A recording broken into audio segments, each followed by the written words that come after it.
تعالوا نعمل وجبة عشاء أو فطيرة زي ما بنقول كده ببيضتين 2 وبطاطسية واحدة بس.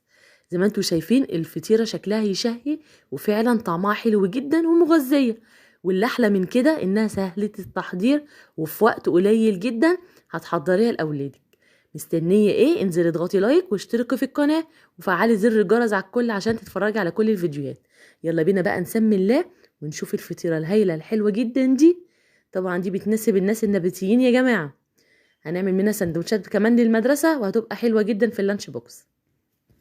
عندي بطاطساية هبشرها من المبشرة بتاعة البصل، تمام، واحط عليها بيضتين 2.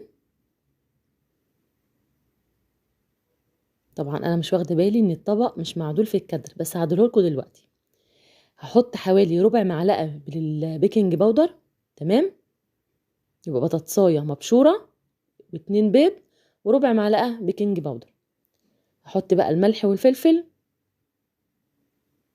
وكزبرة وكمون وبابريكا، مش اكتر من كده. طبعا تقدري تضيفي اي توابل تانية انت بتحبيها، مفيش اي مشكلة.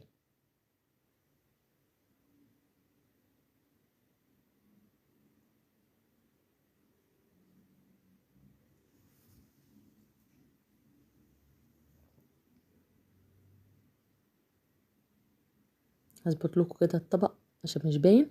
احط حتة هريسة صغيرة ونص معلقة من الخل. الهريسة هنا مشطشطة، انا حابة انها تبقى مشطشطة. هنقلب بقى الكلام ده كله كويس واحط شوية جبنة موتزاريلا تعزز معايا الطعم.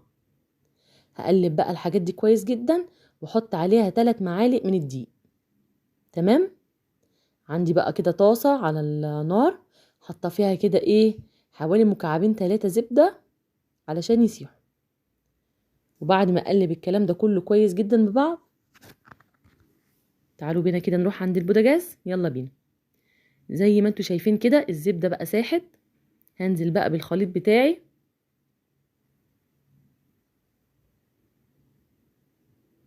بالشكل ده وابتدي ان انا اوزعه كده بالاسباتوله. بس كده الموضوع انتهى معانا. هغطيها بقى وهدي عليها النار واسيبها تستوي كويس جدا. واول ما الاقيها بقى كده احمرت او خدت لون ذهبي من عند الاطراف بالشكل ده زي ما انتوا شايفين كده، هحط على وشها جبنه موتزاريلا وادخلها تحت الشوايه. كده الفطيره جاهزه معايا، وعايزه اقول لكم ما بتاخدش وقت نهائي في السوا ولا في التحضير. حلوه جدا جدا، جربوها ان شاء الله هتعجبكم. بتتاكل طبعا سخنه يا جماعه، حلوه جدا. يا رب يكون الفيديو عجبكم واستفدتوا منه. ما تنسوش اللايك يا جماعه ضروري علشان بيرفع الفيديو. مع السلامه.